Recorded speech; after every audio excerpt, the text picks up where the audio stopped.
कपट, शातिर, षड्यंत्र, पर किसी और की चीज फिर भी अपनी नहीं हो सकती।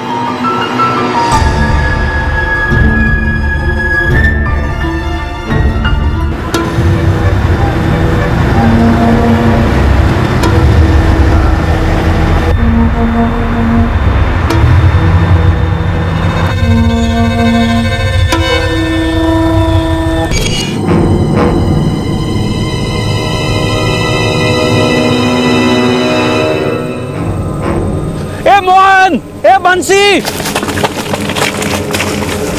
શું થાય? આ જુઓ।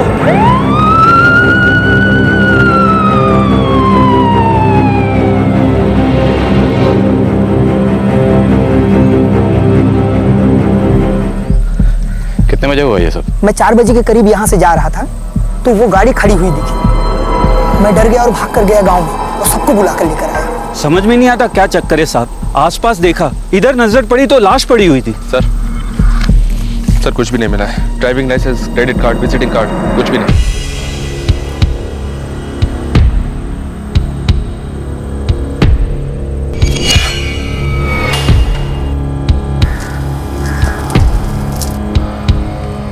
दुपट्टा है किसी लेडीज का। इलाके की छानबीन करो, हो सकता है कि लेडीज जख्मी है। क्या?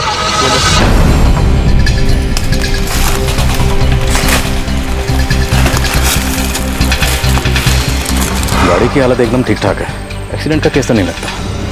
MH027Y76 मुंबई की गाड़ी है।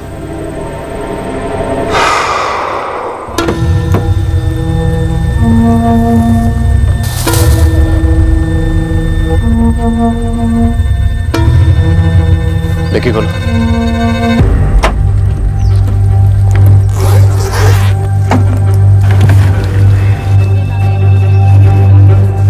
जेंट्स के कपड़े हैं, लेडीज के नहीं।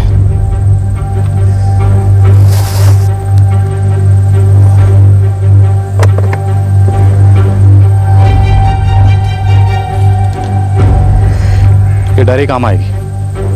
बॉडी को पोस्टमार्टम के लिए आनंद हॉस्पिटल भिजवा दो। Yes sir.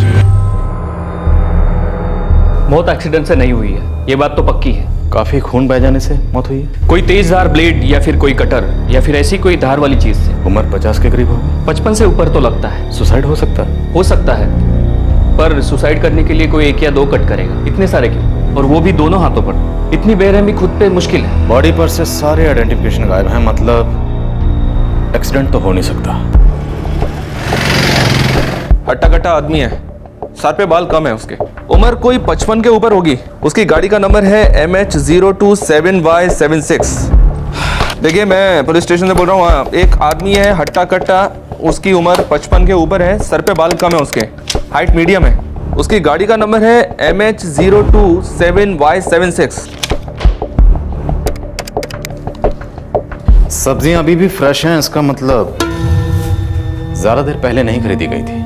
और गाड़ी में से किसी औरत का दुपट्टा मिला है, इसका मतलब उस वक्त गाड़ी में कोई औरत भी मौजूद थी। सर डायरी में A से लेकर H तक के सारे नंबर डायल करके देख चुका हूँ, लेकिन कुछ पता नहीं चला। कोई तो ऐसा नंबर होगा। होम, बा, कुछ नहीं सर, ज्यादातर नंबर मुंबई के हैं, कुछ नंबर अहमदाबाद के भी हैं। हाँ लेकिन एक बात है सर, सबके सब नंबर धंधे से जुड़े हुए हैं। मेरा मतलब है ज्यादातर शेयर मार्केट से। एक काम करो, कल सुबह बाकी के नंबर भी ट्राई करो। Yes sir.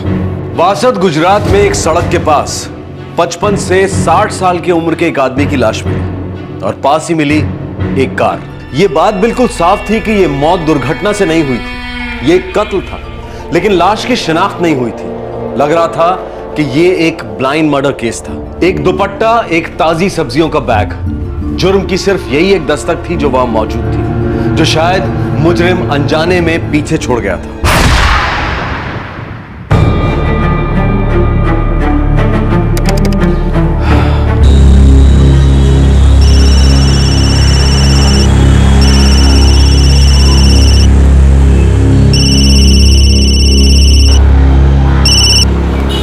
Hello, Mukesh Kordiya.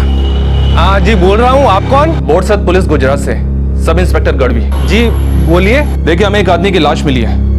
इस मरने वाले आदमी की गाड़ी से एक डायरी मिली है जिस पर आपका नंबर लिखा हुआ है। हमें इस आदमी के बारे में आपसे जानकारी चाहिए। जी बताइए।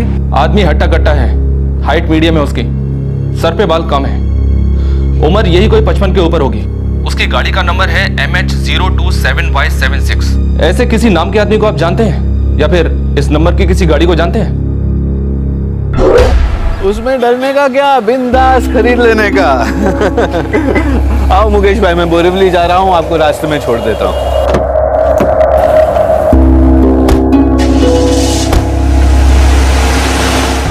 सर, आपने जैसा बताया उससे तो लगता है शायद वो जितेन भाई है। जितेन भाई? उनका पूरा नाम क्या है? जितेन भाई व्यास, स्टॉक ब्रोकर है। उनके घर का पता या उनके घर का नंबर है आपके पास? सर, मेरे पास तो सिर्फ उनका मोबाइल नंबर है, मैं उनसे शेयर खरीदता था। ज्यादा जान पहचान नहीं है, पर हाँ मेरे काका उनको अच्छे से जानते हैं। उन्होंने जितेन भाई से मेरी मुलाकात कराई थी। मुझे जितेन व्यास का मोबाइल नंबर दो और अपने काका का भी। हाँ सर, एक मिनट। हाँ सर, एक मिनट।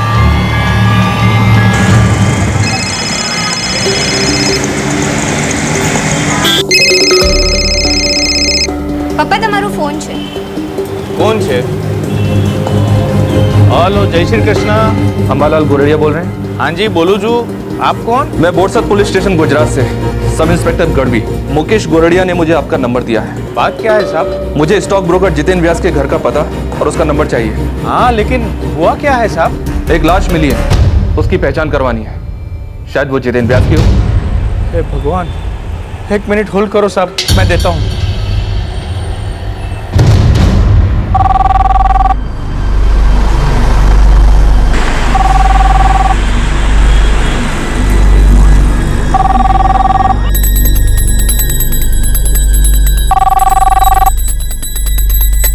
कौशल, फोन तो उठा लेता ना। लैंडलाइन है मम्मी, मेरा फोन हो ही नहीं सकता। फोन उठा लेगा तो हाथ झड़ जाएंगे क्या?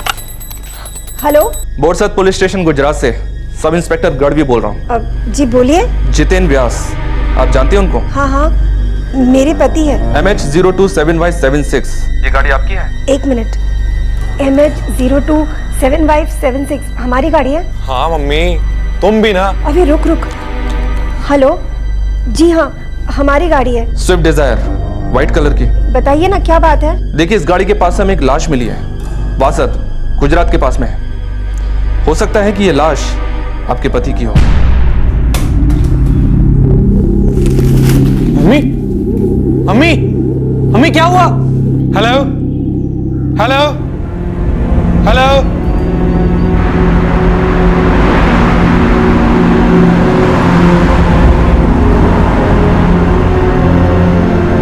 वासद में गाड़ी, मुझे ये भी नहीं पता था कि पापा अहमदाबाद गए हुए। क्या जितेन कल लौटने वाला था अहमदाबाद से? पता नहीं, वो घर में कभी कुछ बताते थे।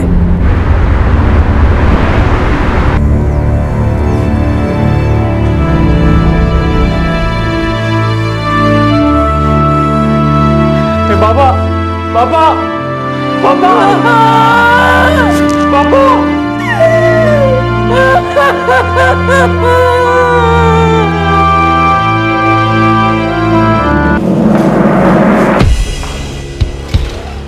सर, व्यास फैमिली ने बॉडी पहचान ली है। मरने वाले का नाम है जितेन व्यास, उम्र 58 साल। ये मुंबई में स्टॉक ब्रोकर था। 8 दिसंबर को उस दिन वो अहमदाबाद जाने के लिए निकले थे। जी, आप कब तक लौटेंगे? पता नहीं। एक ही सवाल बार बार क्यों पूछती हो? कितनी बार बोला है, जब मैं बाहर जाता हूं तो टोका मत करो। काम कब खत्म होगा अभी से कैसे बता सकता हूं? लेकिन हर बार वही सवाल, कब लौटोगे? उन्होंने बताया नहीं कि वो अहमदाबाद किस काम से आए थे? पापा कभी कुछ बताते ही नहीं थे। कहाँ जा रहे हैं, क्या काम है, कब लौटेंगे, और अगर कभी पूछो तो मम्मी पे नाराज होते थे। वो कभी भी चले जाते थे, अचानक ही घर से निकल जाते थे। कुछ पता नहीं चलता था कि वो कहाँ गए, कब वापस लौटेंगे, क्यों गए, कुछ नहीं। उनके अहमदाबाद आने के बाद से आप में से किसी की उनसे फोन पे बात नहीं हुई? 13 दिसंबर को मैंने उन्हें फोन किया था, ये पूछने के लिए कि वो ठीक है कि नहीं। ठीक होना का क्या मतलब है? तुम्हें कितनी बार बोला है, मुझे ऐसे फालतू सवाल पूछकर मेरा समय बर्बाद मत करो। वापस कब तक आओगे? जब काम खत्म होगा तो मैं घर ही आऊंगा। तुम्हें मुझसे कोई काम था? नहीं नहीं, ऐसे ही पूछा। अब फोन रखता हूँ, लेट हो रहा है, काम पे निकलना है।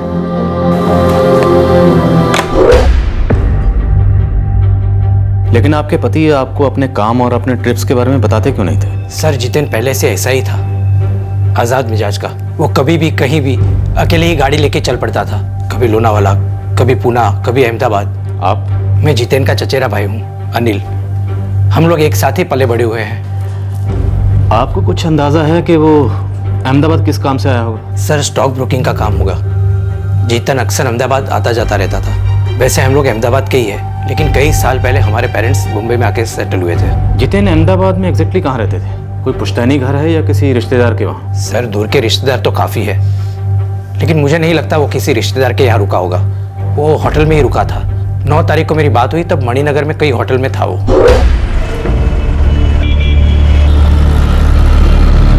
क्या अनिल, काम पे निकलूंगा तो पूरी फैमिली को साथ लेके जाऊंगा। तू भी कैसी बात कर रहा है? तेरी बात बराबर है, लेकिन मैं क्या बोलता हूँ, अरे घर पे सबको फिक्र होती है। बा, नंदिनी भाभी, कौशल। कोई काम नहीं है क्या सब लोगों को? ठीक है, ये सब छोड़, मुझे ये बता तू है कहाँ? मणिनगर में रुका हूँ। सबको बोल चिंता ना करे, काम खत्म होते घर ही आऊंगा। अरे ये तो सब जानते हैं तू घर वापस आ जाएगा, लेकिन सुन, अब तू 25-26 साल का लड़का नहीं है कि मन किया कि गाड़ी लेके निकल पड़ा। और समझ, अब बेटा जवान हो गया है, तू भी 60 में 2 साल कम का ही है। अनिल, अपना ख्याल रखना आता है मुझे। अब डर डर के जीने का क्या फायदा? 60 हो या 16, जो भी करने का बिंदास करने का। अपनी लाइफ को स्टॉक मार्केट से कम नहीं है, बिंदास दांव खेलने का। किसी औरत या लड़की का चक्कर? ये दुपट्टा हमें उनकी कार में मिला है। उस दिन उनके साथ कोई औरत भी थी। नहीं सर, जितेन जैसा भी था वो लफड़ेबाज नहीं था।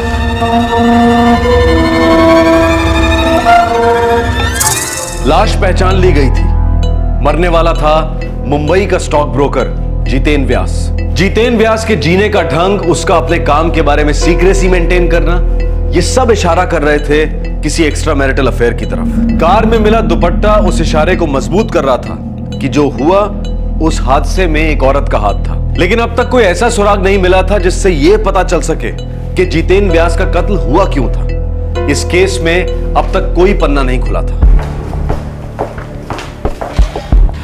सर जितेन व्यास के सारे कॉल रिकॉर्ड चेक किए हैं, ऐसा कुछ भी नहीं मिला है जो किसी औरत के इन्वॉल्वमेंट की तरफ इशारा करे। उसका मोबाइल भी मिसिंग है। मोबाइल की लास्ट लोकेशन अहमदाबाद थी। और हाँ सर, 15 दिसंबर की रात 9:30 बजे जितेन व्यास का मोबाइल स्विच ऑफ हुआ था। 15 दिसंबर रात 9:30 बजे, मतलब जिस दिन मर्डर हुआ। हम मर्डर स्पॉट पे पहुंचे 15 दिसंबर को शाम को तकरीबन 4:45 बजे, और पोस्टमार्टम की रिपोर्ट के मुताबिक कत्ल 1:30 से 3:30 के बीच में हुआ है। इसका मतलब जिस दिन जितेन व्यास का कत्ल हुआ उस दिन उसका मोबाइल रात को 9:30 बजे तक ऑन था और अहमदाबाद में था, मणिनगर में। एक काम करो, खबरियों को काम पे लगा दो, जितेन व्यास से जुड़ी छोटी से छोटी बात का पता लगाओ। आई एम श्योर कोई ना कोई ऐसी बात जरूर है जिसके बारे में उसकी फैमिली भी नहीं जानती। कई गड़े मुर्दे उखड़ने वाले हैं। इदम विष्णु चक्रमेते दानी ददे ब्रह्म समूढ़मस्य पाकु सुरेश्वाहा सहस्रशी रेखा पुरुषा सहस्राक्ष सहस्रपात सभूमिकु सर्वतस्वत तिष्ठत् दशांगुलम पुरुष वेदकु सर्वंचत् भूतं चच्च भाव्यम भूतामृतत्वशेषानो जदन्ने नातिरोहति ये।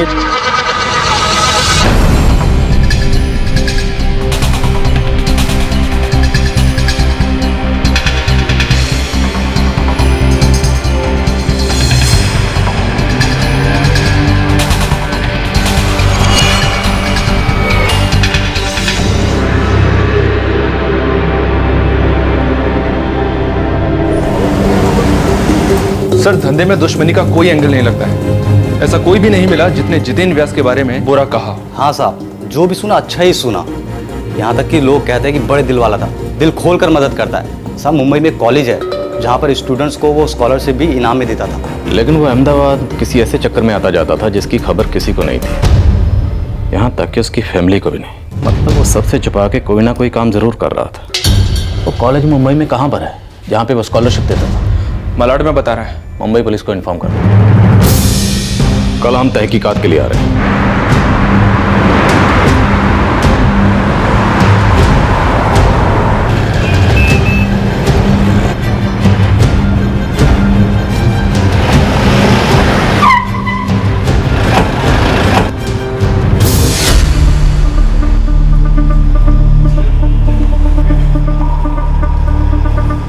मिस्टर जितेन व्यास ने हमारी कॉलेज के अलावा हमारी संस्था के सभी इंस्टीट्यूशंस को काफी मदद की थी। हमें शक है कि जितेन व्यास के कत्ल में किसी फीमेल का हाथ है। आई एम सॉरी, बट अगर आपको लगता है कि इस बारे में आपको हमसे कोई क्लू मिलेगा तो आप गलत दरवाजा खटखटा रहे हैं। देखिए, जहां तक मैं मिस्टर जितेन व्यास को जानता हूं, वो काफी दिलदार किस्म के शख्स थे। हमारे इंस्टीट्यूट के काबिल स्टूडेंट्स को स्कॉलरशिप देते थे।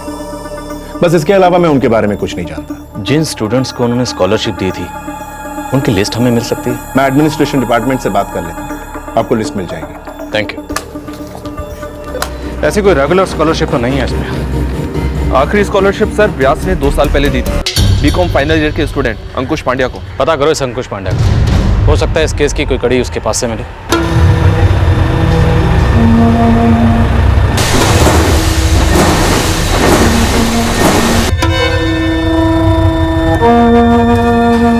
साहब, कुछ पुलिस वाले हैं, आपसे मिलने।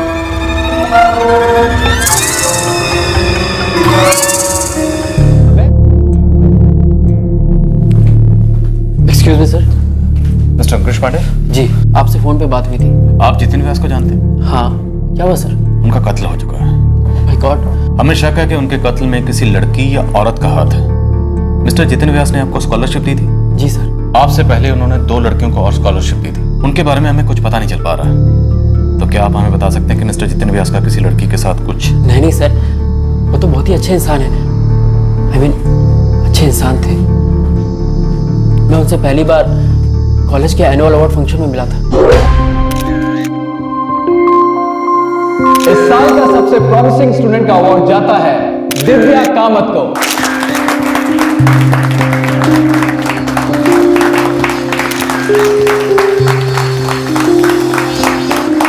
और सेकेंड ईयर स्टूडेंट्स में बेस्ट स्टूडेंट का अवार्ड जाता है अंकुश पांड्या को।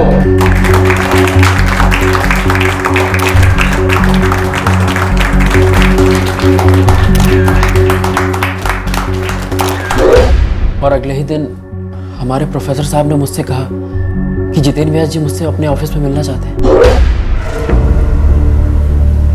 बैठो। It's okay sir, fine.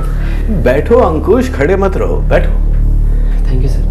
अंकुश, मुझे तुम्हारे कॉलेज से पता चला है कि तुम बहुत ब्रिलियंट स्टूडेंट हो। सर, अब इस पे मैं क्या कहूँ, बस ट्राई करता रहता हूँ अपना बेस्ट देने की। अंकुश, तुम फाइनल ईयर में हो, राइट? Yes sir. मैं चाहता हूं कि इस साल भी तुम अपना बेस्ट दो और अपने करियर में बहुत आगे बढ़ो। इसलिए मैं तुम्हें स्कॉलरशिप ऑफर कर रहा हूं। इस साल की तुम्हारी कॉलेज फीस, हॉस्टल फीस, इन सब की जिम्मेदारी मेरी। Sir thank you sir, thank you so much sir. You are welcome my boy. Thank you mister Ankush. जरूरत पड़ी तो हम आपसे फिर बात करेंगे।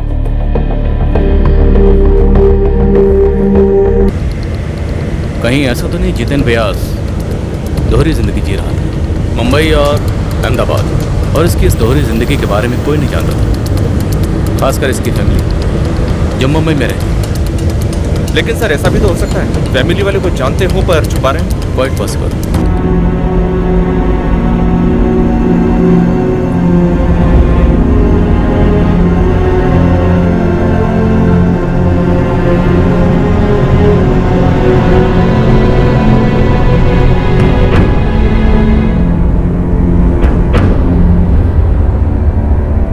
अहमदाबाद रेगुलर आना जाना था। क्यों जाता था, कहाँ रुकता था, कोई नहीं जानता, पर हम पता लगा लेंगे। मणिनगर। जितेन व्यास ने अपने भाई अनिल व्यास को फ़ोन करके बताया था कि वो मणिनगर के किसी होटल में रुका हुआ है। मणिनगर का एक एक होटल छान मारो। हम श्योर कि मणिनगर के होटल से हमें कोई ना कोई सुराग जरूर मिलेगा। Yes sir.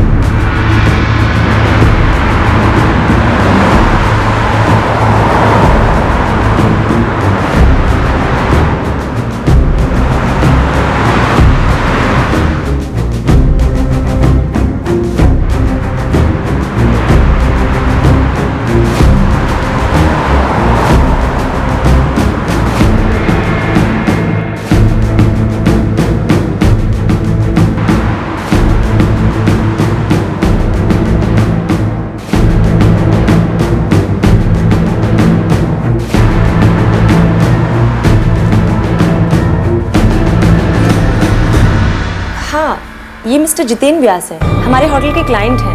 हमारे मैनेजर ने अच्छे से जानते हैं। मैनेजर से बात करनी है। जब जितेन व्यास के मर्डर से रिलेटेड एक छोटा सा सुराग तक नहीं मिला, तब पुलिस ने दूसरी दिशा में इन्वेस्टिगेशन शुरू की। ये पता लगाने की कोशिश की कि जितेन व्यास के बार बार अहमदाबाद जाने की क्या वजह थी और वो अहमदाबाद में कहाँ रुकते थे। पुलिस ने पहले उस होटल का पता लगाया जहां जितेन व्यास ठहरते थे और उसी होटल से पुलिस को इस केस का सबसे बड़ा ब्रेक थ्रू मिला।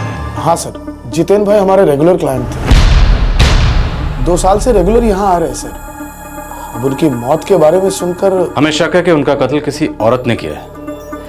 आपने इस होटल में उनके साथ किसी औरत को देखा है? हाँ सर, एक औरत थी तो सर मेरे को पक्का याद है 15 दिसंबर को जब उन्होंने चेकआउट किया था तब मैं उन्हें विश करने के लिए गया था। उस वक्त वो औरत थी उनके साथ। सर जी, आई होप आपको कोई तकलीफ नहीं हुई होगी। नहीं नहीं, बिल्कुल नहीं। दोबारा सेवा का मौका जरूर दीजिएगा सर। जरूर जरूर।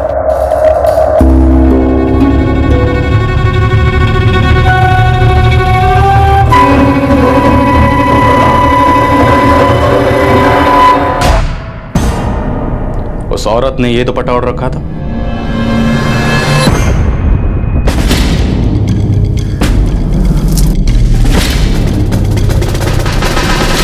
हाँ सर, यही दुपट्टा था। कौन है वो औरत? सर वो तो पता नहीं, क्या है कि क्लाइंट के पर्सनल मामलों में हम बिल्कुल नहीं पड़ते। मुझे सीसीटीवी फुटेज देखना है। सॉरी सर, बट होटल में सीसीटीवी कैमरास नहीं लगे। वो काम चालू है ना, पर सर कुछ दिनों में लग जाएंगे। हर होटल का यही स्टैंडर्ड जवाब है। कोई रूम सर्विस बॉय, कोई फ्रंट डेस्क स्टाफ, जो भी इस औरत के बारे में कुछ भी बता सके, जल्दी बुलाइए उसे।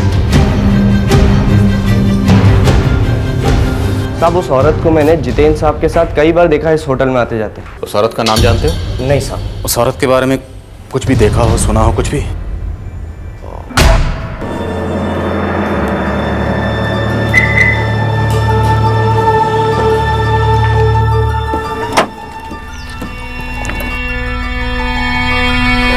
जी नहीं, आज गाड़ी मैं चलाऊंगी। ड्राइविंग बराबर से सीखा है? आप देखो तो सही, मेरे इंस्ट्रक्टर ने ये कहा है कि मैं पैदाशी ड्राइवर हूँ। आपको पता है 2 महीने का कोर्स था और मैंने 15 दिन में ही पूरा कर लिया और अब तो मेरे पास लाइसेंस भी है। चलिए आप बैठिए। All right, thank you sir. चलिए चलिए।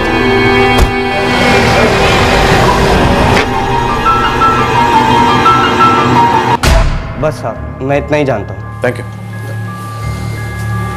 15 दिनों में ड्राइविंग सीखी है, मतलब किसी ड्राइविंग स्कूल में गई होगी। सर, अहमदाबाद के सारे ड्राइविंग स्कूल छान मारने होंगे। हमें किसी भी हालत में इस औरत तक पहुंचना ही होगा। पुलिस की तहकीकात उन्हें उस होटल तक ले आई जहां मुंबई के स्टॉक ब्रोकर जितेन व्यास अहमदाबाद आने के बाद रुका करते थे। साथ ही ये भी पता चला कि वासद गुजरात के पास जिस दिन उनका कत्ल हुआ था, उसी दिन उन्होंने होटल से चेकआउट किया था और उस वक्त उनके साथ एक औरत थी। उस औरत तक पहुंचने का अब तक सिर्फ एक ही सुराग हाथ आया था और वो ये कि उस औरत ने कहीं किसी ड्राइविंग स्कूल से ड्राइविंग सीखी थी।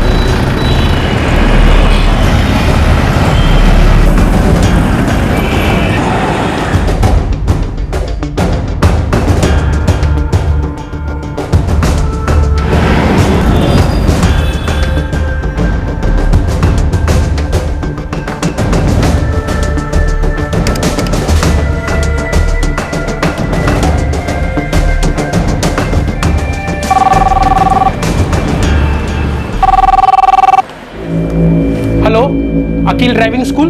देखिए, एक लड़की है, दुबली पतली है, गोरी है। उसने 15 दिनों के अंदर अंदर ड्राइविंग सीखी थी। 15 दिन में? हाँ साहब, एक लेडी थी, हाथ काफी साफ था उसका, पिछले महीने ही गाड़ी सीख के गई। जरा अकील ने जिस औरत का हुलिया बताया था, उससे तो लगता है ये वही औरत है। Let's hope. तुम्हारे पापा एक बहुत अच्छे इंसान थे और इतने सालों में उन्होंने कभी भी खुले मन से मुझसे बात नहीं की। कहाँ जाते थे, क्या करते थे, उन्होंने कभी कुछ नहीं बोला। पता नहीं उनके दिमाग में क्या चलता रहता था। क्या पापा का अफेयर था किसी के साथ? वो मुझसे खुश नहीं थे, पर क्यों खुश नहीं थे ये मैं कभी समझ ही नहीं पाई। उन्होंने कभी कुछ बोला ही नहीं, कभी नहीं।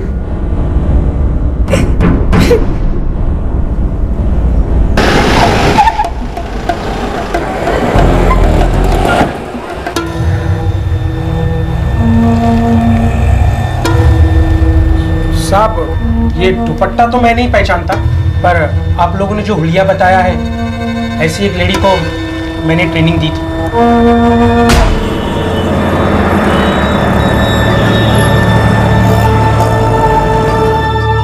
कमाल है मैडम, आपका हाथ तो काफी साफ है। आप तो पैदाइशी ड्राइवर हो।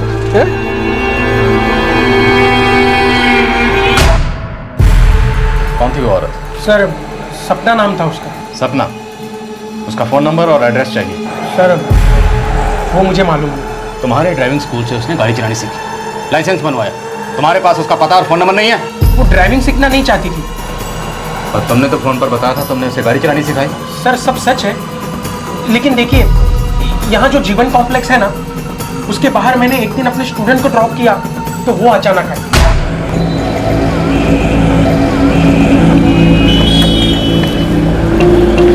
चल। एक्सक्यूज मी, मुझे ना ड्राइविंग सीखनी थी। सिखा देंगे ना मैडम जी, उसमें क्या है? एक्चुअली ना मुझे ड्राइविंग आती है, बस थोड़ी प्रैक्टिस की ज़रूरत है। जी, वो भी करा देंगे। कल से शुरू करें? जी हाँ, बिल्कुल, क्यों नहीं। सर जी, वो सिर्फ हाथ साफ करना चाहती थी। मैं उसको जीवन कॉम्प्लेक्स से 4 बजे पिकअप करता था और उधर ही छोड़ देता था।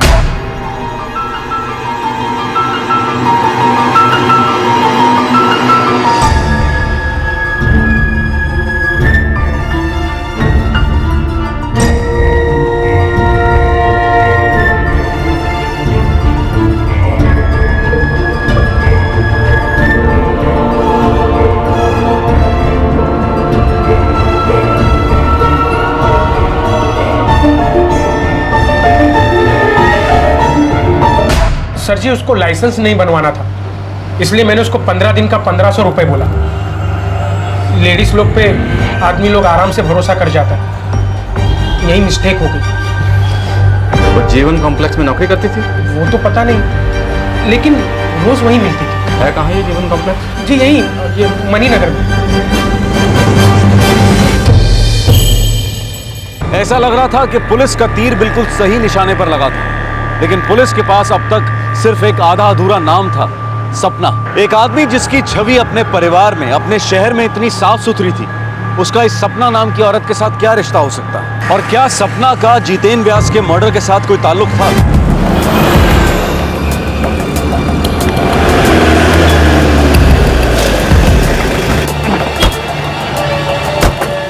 सपना, हर एक शॉप में पता करो इस नाम की लड़की को कोई जानता है या नहीं। जैसा तुम इधर जाओ।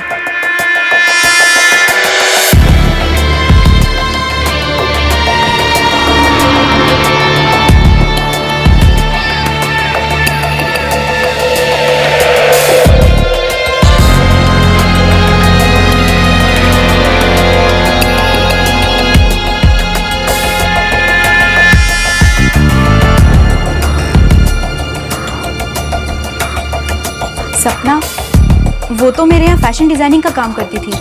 अभी नवंबर के लास्ट वीक तक तो यहीं थी। अभी वो कहाँ काम करती है? पता नहीं सर। आपके पास उसका फोन नंबर या एड्रेस है? एक मिनट सर।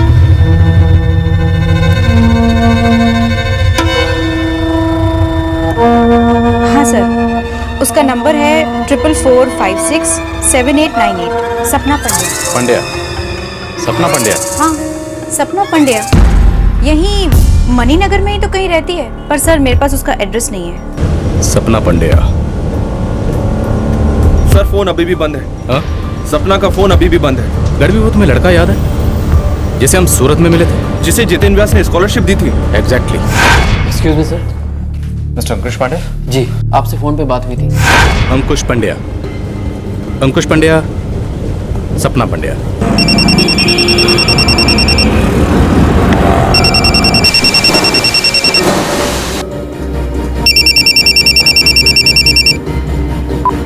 हेलो, बॉर्सर से इंस्पेक्टर अंतानी बोल रहा हूँ। सपना पांड्या को जानते हो? सर, मेरी बड़ी बहन है। क्या हुआ? अहमदाबाद में रहती है? हाँ सर, पर बात मणिनगर में? हाँ, मम्मी पापा के साथ रहती है, पर सर। फैशन डिजाइनर है? पर हुआ क्या है? आप इतनी पूछताछ क्यों कर रहे हैं? उसका एड्रेस बोल। सर बात क्या है बताएंगे मुझे? अहमदाबाद में उसका एड्रेस बोल जल्दी से।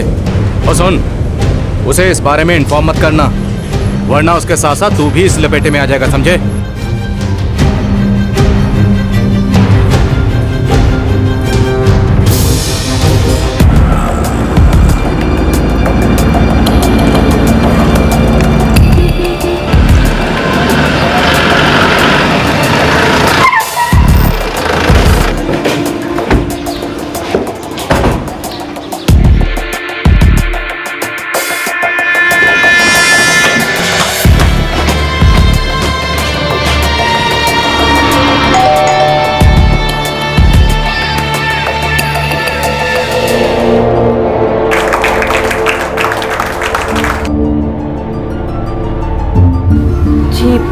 आप कौन?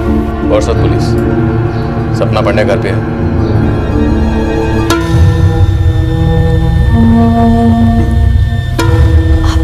जी हाँ, ये दुपट्टा मेरा ही है। ये दुपट्टा आपने 15 दिसंबर को जितेंद्र व्यास की कार में छोड़ दिया था, जब उन्होंने ग्रैंड होटल से चेकआउट किया था। जी हाँ, इनफैक्ट मैंने उनकी कार भी ड्राइव की थी। उसके बाद मैं उन्हें यहाँ अपने घर लंच के लिए लेकर आई थी। उन्हें लंच वंच करवाने के बाद आप उन्हें वासद ले गई और वहां ले जाकर उनका कत्ल कर दिया। क्या? कत्ल? जी हाँ, मर्डर। कत्ल हो गया उनका? और आप ये क्या बकवास कर रहे हैं? मैं उन्हें यहाँ लंच के लिए लेकर आई थी।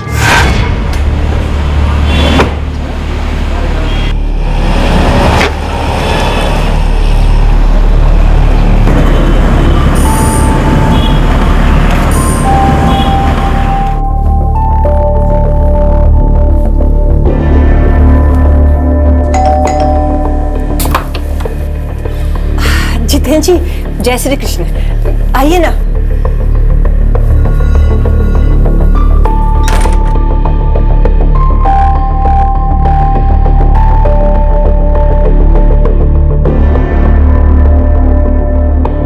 जितेंद्र व्यास जी ने हमारे साथ लंच किया और लंच करने के बाद वो यहाँ से चले गए। और हाँ, ये दुपट्टा उनकी गाड़ी में रह गया था। उनके जाने के बाद मुझे याद आया, इसलिए मैंने उन्हें कई बार फोन भी किया, लेकिन अब मुझे पता चला कि वो अपना फोन आंसर क्यों नहीं कर रहे थे। क्योंकि अहमदाबाद से मुंबई लौटते वक्त वासद में उनका कत्ल हो चुका था। सर, मैं भी आपसे यही कह रही हूँ कि उनकी मौत के बारे में सुनकर मैं भी शॉक्ड हूँ। मिस सपना पांड्या, शक्ल से आप पढ़ी लिखी लगती हैं। एक कहावत जरूर सुनी होगी आपने, there is nothing like a perfect crime. आपका मतलब क्या कहने का? परफेक्ट क्राइम वही होता है जहां पर तहकीकात सही तरीके से नहीं होती।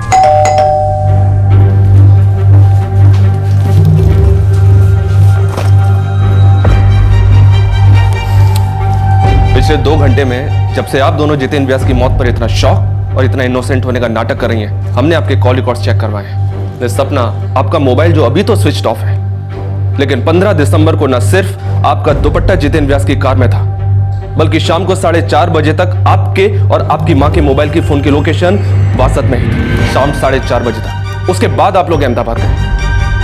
अजीब इत्तेफाक है ना? तो चले।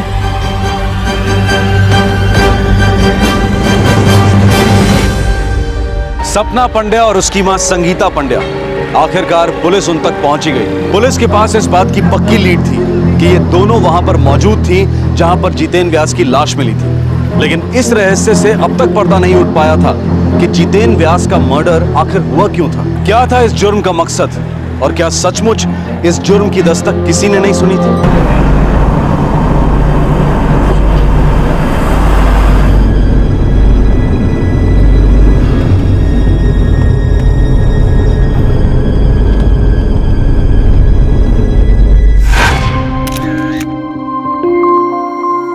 इस साल का सबसे प्रॉमिसिंग स्टूडेंट का अवार्ड जाता है दिव्या कामत को।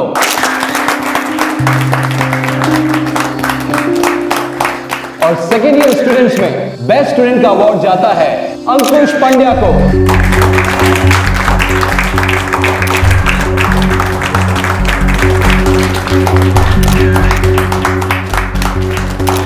सुना है आप बहुत ही दिलदार हैं, सबकी मदद करते हैं। वैसा कहते हैं लोग, पर मैं इन बातों पर ध्यान नहीं देता। मेरे पास जो है बहुत ज्यादा है, इसलिए बांट देता हूँ। समझ में नहीं आता कैसे कहूँ। आप तो मेरे बेटे को जानते ही है ना, वो अंकुश पंड्या पढ़ाई में बहुत ही अच्छा है और हम चाहते भी हैं कि वो आगे तक पढ़े, लेकिन आप चाहती हैं कि मैं उसकी पढ़ाई में मदद करूं? एक्चुअली बड़ी मेहरबानी होगी आपकी अगर आप इस बारे में। बिल्कुल सोच सकते हैं इस बारे में, हम कहीं मिल सकते हैं, सारी बातें डिस्कस कर लें।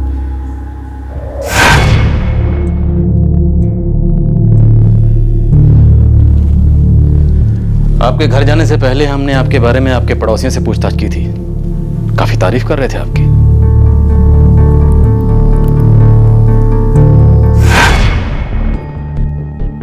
ज्यादा कुछ तो मैं बोलूंगी नहीं सर, पर हाँ 2 सालों में अचानक पंड्या जी के घर में बहुत सारे बदलाव नजर आने लग गए। जैसे संगीता का पति घनश्याम रिटायर्ड हैं, ज्यादा कमाई तो थी नहीं, मिडिल क्लास लोग थे।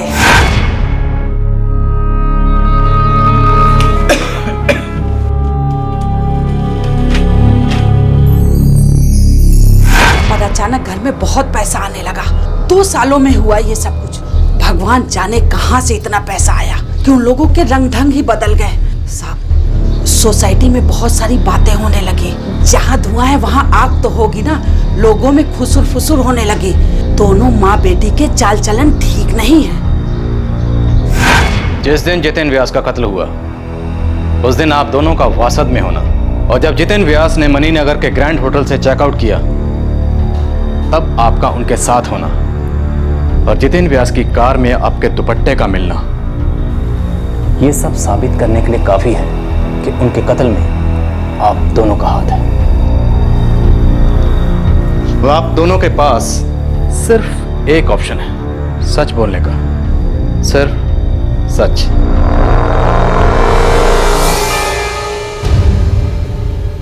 मैं आपसे अकेले में बात कर सकती हूँ?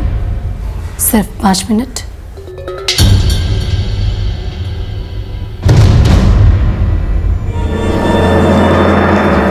बैठिए, बोलिए। परफेक्ट क्राइम जैसा कुछ भी नहीं होता है, मैं मानती हूँ। और मैं ये भी मानती हूँ, जैसा आपने मुझसे कहा, कि परफेक्ट क्राइम तभी मुमकिन है जब उसकी तहकीकात ठीक से ना की जाए, या फिर की ही ना जाए। क्या चाहती हो? कीमत दे सकती हूँ मैं इस केस को बंद करने की कीमत। कितने? आपको कितने चाहिए? इट डिपेंड्स कि जुर्म क्यों हुआ, कैसे हुआ। इससे आपका क्या लेना देना? मैडम, जिसे खत्म करना है वो शुरू कैसे हुआ और क्यों हुआ ये तो जानना पड़ेगा। I mean, ये तो क्लियर है कि ये जुर्म तुमने किया, लेकिन ये क्यों हुआ और कैसे हुआ ये तो जानना पड़ेगा ना, ताकि मैं सबूतों को मिटा सकूं। मैं इस केस का इन्वेस्टिगेशन ऑफिसर हूं, इसलिए मुझे केस तो फाइल करनी पड़ेगी कि इस केस में कोई प्रोग्रेस हुई या नहीं हुई, और अगर नहीं हुई तो क्यों नहीं हुई ये तो बताना पड़ेगा। जब तुम मुझे बताओगी कि ये जुर्म तुमने क्यों किया और कैसे किया, तभी तो मैं तय कर पाऊंगा कि इस केस को सल्टाना कैसे, और सल्टाने का रोकड़ा कितना लगेगा। ठीक है, मैं सब बताऊंगी, लेकिन आप मेरी माँ को इन सब से दूर रखेंगे।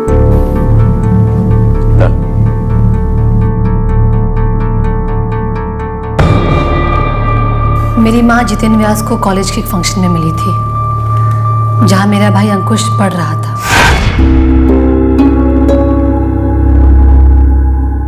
हम लोग बहुत गरीब थे, हमारा गुजारा बस हो जाता था। मेरे पापा की कमाई भी कुछ खास नहीं थी, और अब तो वो रिटायर भी हो चुके हैं। जितेन व्यास एक दिलदार आदमी था, उसने मेरे भाई अंकुश को स्कॉलरशिप भी दी थी।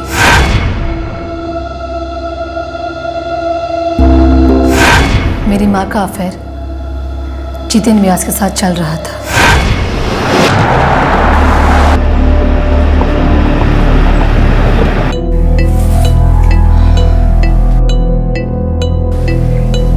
जितेन, तुम्हारी बीवी मेरे बारे में नहीं जानती है ना? जानकर क्या करेगी? तुम्हारा पति वो जानता है। वो जानकर क्या करेगा? वैसे भी क्या फर्क पड़ता है? जिंदगी में कौन सा सुख देखा है मैंने उसके साथ।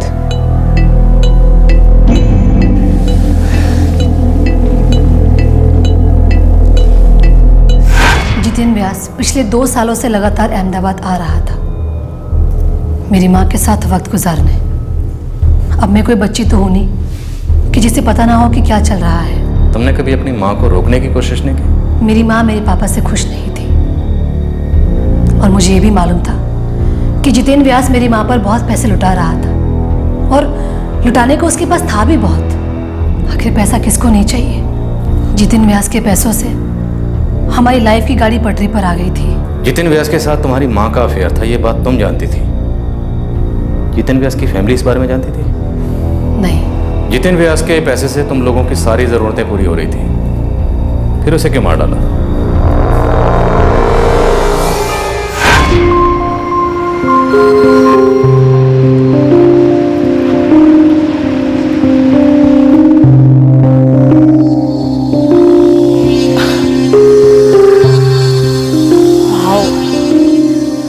कितनी बड़ी जमीन है ना।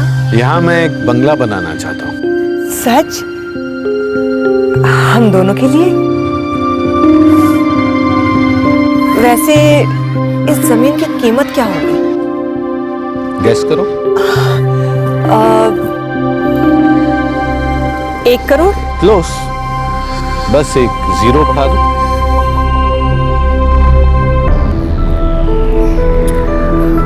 10 करोड़। जितेन, 1 साल से हम लोग साथ में रह रहे हैं। इस रिश्ते में ना तो कोई बंधन है और ना ही कोई सीमा। कहना क्या चाहती हो तुम? जितेन, अगर मैं ये कहूं कि वो जमीन मेरे नाम कर दो तो मैं ये कहूंगा कि भूल जाओ। जितेन, हमारे बीच जो रिश्ता है उसकी खातिर भी नहीं। कभी कोई कमी होने दी है? अच्छी खासी जिंदगी जी रही हो। लेकिन कुछ तो ऐसा होना चाहिए ना जो सिर्फ मेरा हो, सिर्फ मेरा।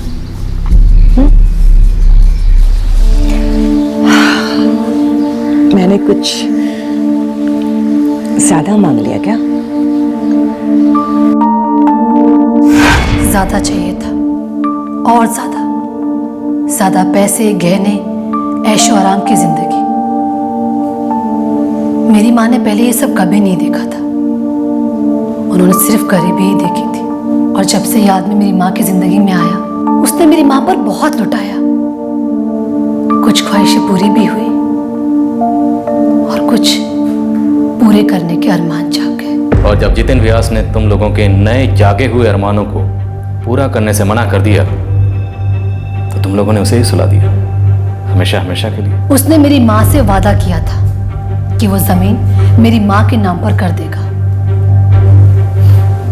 मगर उसने भी एक डिमांड रखी। पैसा अगर पास में हो तो जिंदगी बहुत ही आसान हो जाती है। इंसान अपना हर अरमान पूरा कर सकता है, फिर चाहे जैसा भी क्यों ना हो, हर खुशी हासिल कर सकता है। रुपया अगर पास में हो तो दुख कोसों पीछे छूट जाते हैं और हम बहुत आगे निकल जाते हैं। बस पैसा होना चाहिए। बेटा, मैं तुम्हें और अंकुश को एक बेहतर जिंदगी देना चाहती हूँ, बहुत ही अच्छी जिंदगी। लेकिन तुम तो जानती ही हो, तुम्हारे पापा की जितनी इनकम है उससे तो जरूरतें ही पूरी नहीं होती। बेटा, हमारे पास ये एक मौका है, हम सबकी जिंदगी बदल जाएगी। ये सब कुछ बदल सकता है।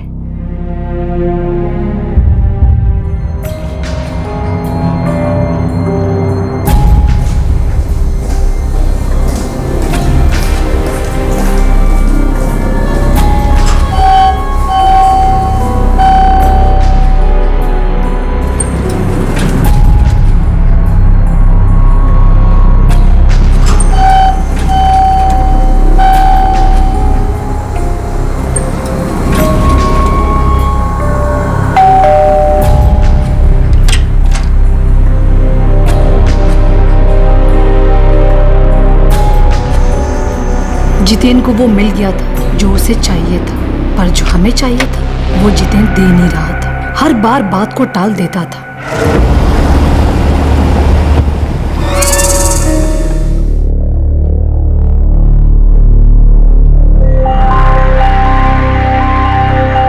जितेन, तुम मुझे धोखा दे रहे हो? इतनी उतावली क्यों हो रही हो? शांति से चाय तो पीने दो। लेकिन तुमने वादा किया था मुझसे कि वो जमीन मेरे नाम कर दोगे, इसलिए सपना को भी तुम्हारे पास भेज दिया था मैंने। संगीता, तुम तो ऐसे फड़फड़ा रही हो जैसे कि मैं 1-2 दिन में मरने वाला हूं। क्या? लेकिन तुमने वादा किया था मुझसे। मैंने क्या तुम्हें रास्ते पे भूखा मरने के लिए छोड़ा है? अच्छी खासी जिंदगी जीती हो, जो चाहती हो देता हूं। इंसान को अपनी औकात से ज्यादा बड़े सपने भी नहीं देखने चाहिए।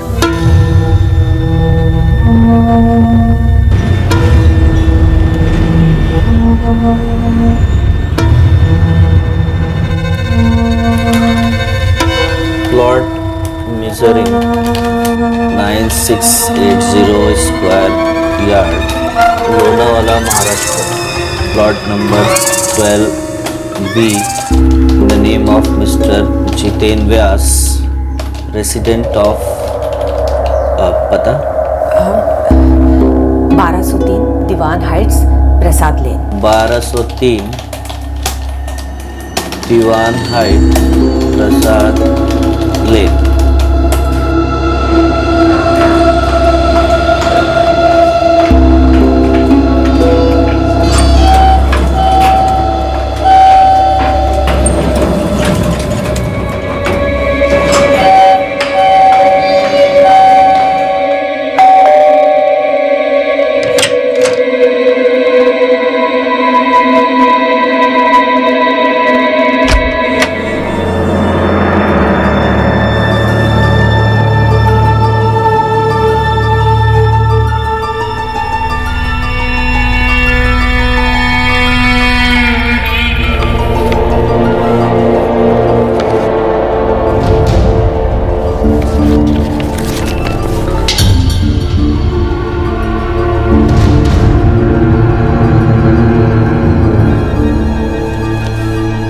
जितेन, जितेन, मैं जा रही हूँ।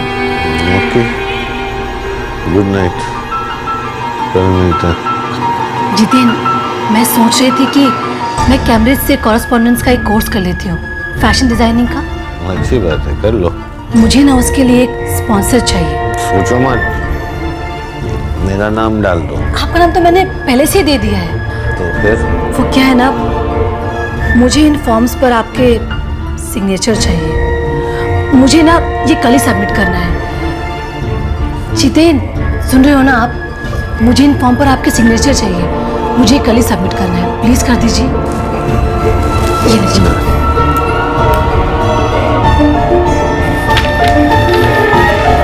लास्ट, मैंने जितेन व्यास की ड्रिंक में कुछ मिला दिया था और फिर जमीन के लीगल पेपर्स पर साइन करवा लिए और वो जमीन हमारे नाम पर हो गई। जितेन व्यास की वाइफ को इसके बारे में कुछ नहीं पता था? नहीं, उसको कुछ नहीं पता था। तो जमीन तुम्हारे और तुम्हारी माँ के नाम ट्रांसफर हो गई थी? हमारे नाम पर तो हो गई थी, मगर हमारे नहीं हुई थी।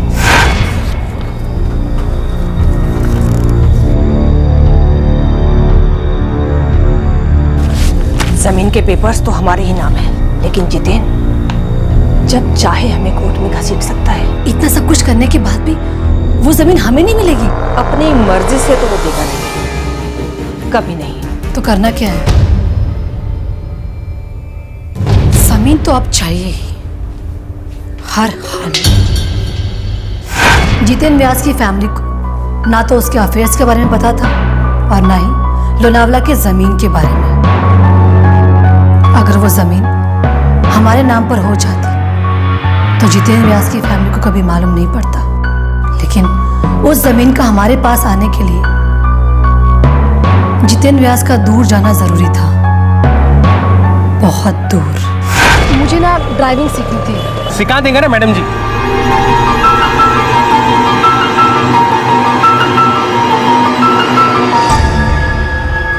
आज गाड़ी मैं चलाऊंगी। ड्राइविंग बराबर से सीखा है? 2 महीने का कोर्स था और मैंने 15 दिन में ही पूरा कर लिया।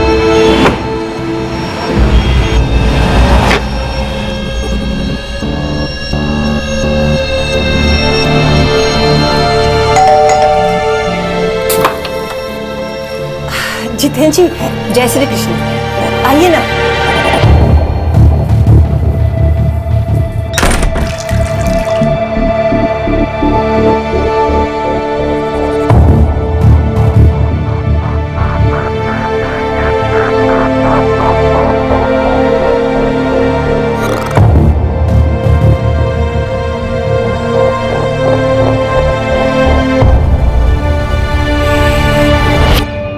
क्या बात है, आपकी तबीयत तो ठीक है ना? उल्टी जैसा लग रहा है। अब ऐसी हालत में मुंबई तक कैसे ड्राइव करेंगे? आज रुक नहीं सकता, कल बहुत जरूरी काम है। अब मम्मी, मैं एक काम करती हूँ, मैं इनकी कार ड्राइव करके इन्हें मुंबई तक छोड़ाती हूँ और मैं आते वक्त ट्रेन से आ जाऊंगी। नहीं, देखिए, आपके ऐसे हाथ में ड्राइव करना सेफ नहीं होगा। मैं चला जाऊंगा, बस थोड़ी एसिडिटी है। नहीं, आप अकेले बिल्कुल नहीं जाएंगे। सपना ही ड्राइव करेगी आपकी गाड़ी। एक काम करती हूँ, मैं भी साथ चलती हूँ, सूरत में उतर जाऊंगी। अंकुश से भी बहुत दिनों से मुलाकात नहीं हुई है, इसी बहाने उसका भी हाल चाल जान लूंगी मैं। ठीक है, पर जल्दी निकलना होगा, ऑलरेडी 1 बज चुका है। जितेंद्र व्यास की तबीयत खराब होने की प्लानिंग पिछली रात ही हो चुकी थी, ताकि मुझे मौका मिल सके उसकी कार ड्राइव करने का।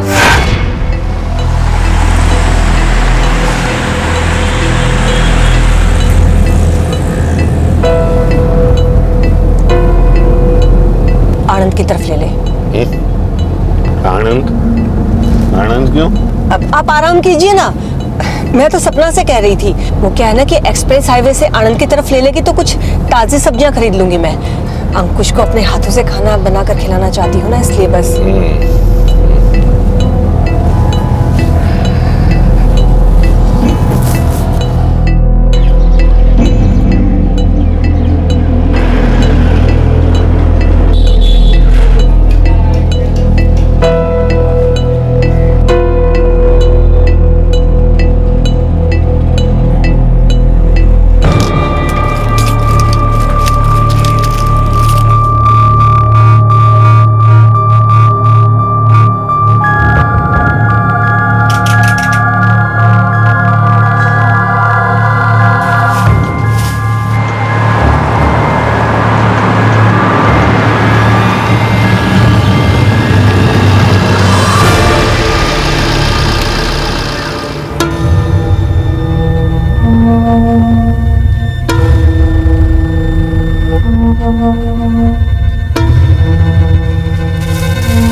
जल्दी भाग यहाँ से। अब तक ये मरा नहीं है। अरे मर जाएगा, हाथ की नसें जो काटे। चल जल्दी कर, छोड़ जल्दी।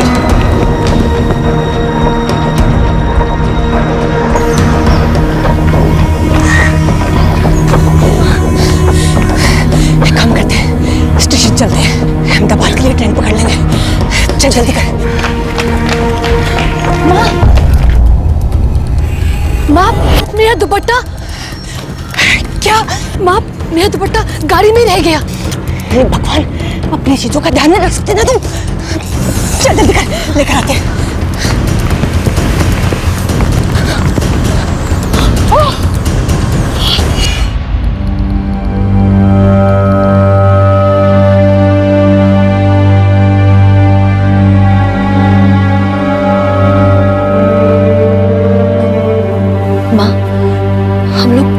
तो नहीं जाएंगे ना? तू चिंता मत कर, बचेगा नहीं वो। वैसे भी उसके पर्स से सारा सामान निकाल लिया था मैंने, कोई पहचान ही नहीं पाएगा कि वो था कौन।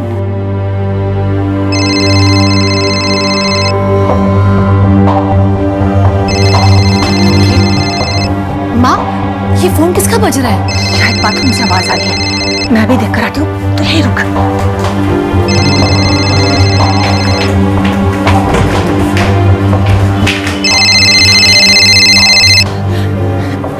ये देख, जितेन अपना मोबाइल बाथरूम में भूल कर चला गया।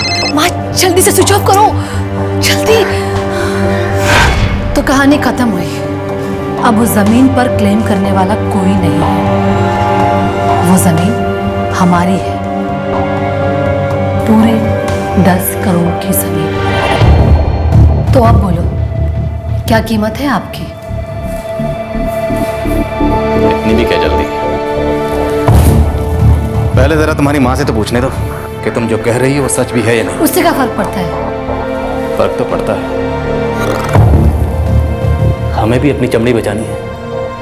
कल को मेरी जगह कोई और ऑफिसर आया और उसने इस केस में हाथ डाला और कुछ और ही कहानी सामने आई तो अपने तो लग जाएगा।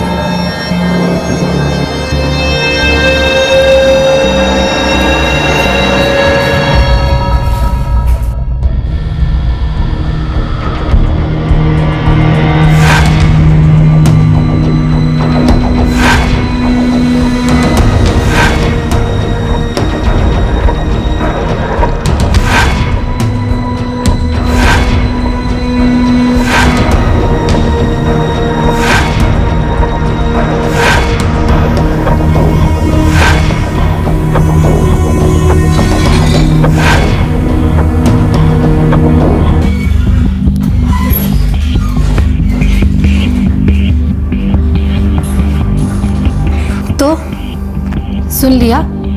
Any doubt? No doubt. तुम दोनों माँ बेटे की कहानी एकदम सेम है, एकदम जेरॉक्स। तो बोलिए, कितने चाहिए?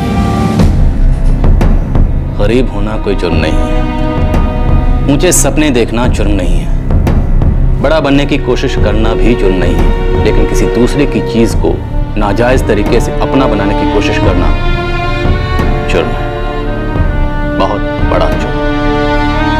क्योंकि किसी दूसरे की चीज कभी तुम्हारी नहीं हो सकती, चाहे जितना भी शातिर दिमाग लगाओ, चाहे जितने भी षड्यंत्र रचो। उपदेश छोड़िए, जमीन पूरे 10 करोड़ की है। आपको जितना चाहिए हम दे देंगे, आप बस ये केस बंद कर दो। मानता हूं माहौल खराब है, इसलिए आप मेरे पुलिस स्टेशन में बैठकर मुझे रिश्वत देने की जरूरत कर पा रही। पर एक बात याद दिला दूं, यह जरूरी नहीं है कि हर पुलिस वाले का जमीन बिक चुका है या बिक सकता है। तगड़ी चार्जशीट बनेगी, ये मेरा वादा है। That's the promise.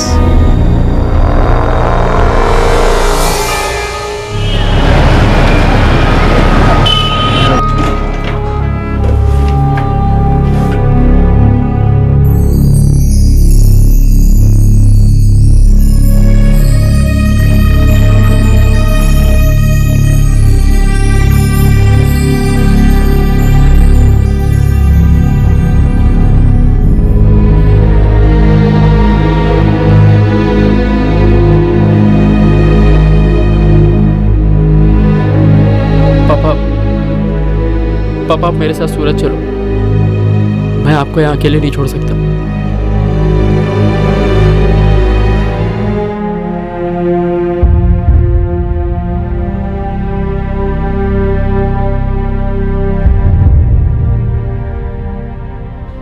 वो इतने ज्यादा नाखुश थे मुझसे, इतने ज्यादा।